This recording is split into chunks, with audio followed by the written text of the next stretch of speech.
Ribuan warga Aceh memperingati 15 tahun tragedi gempa dan tsunami yang melanda Aceh pada 2004 silam.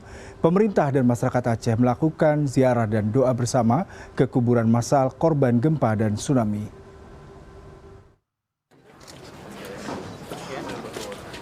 Ziarah dan doa bersama dilakukan masyarakat Aceh untuk memperingati 15 tahun terjadinya gempa dan tsunami di Aceh. Warga mendatangi pemakaman Syuhada Ujung Karang di Desa Suak Indrapuri, Kecamatan Johan Pahlawan, Kabupaten Aceh Barat pada Kamis pagi. Di kuburan massal ini terdapat ribuan jasad korban tsunami tahun 2004 silam. Yang pertama memang untuk berdoa kepada mereka-mereka di sini yang sudah menjadi almarhum atau para syuhada, diampuni dosa oleh Allah SWT. Yang kedua, untuk mengenang kembali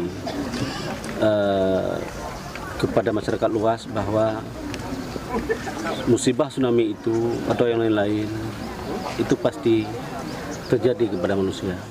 Tak hanya umat muslim, warga non-muslim ikut bergabung mendoakan korban gempa dan tsunami 15 tahun silam. Mereka melaksanakan ritual keagamaan sesuai dengan kepercayaan masing-masing.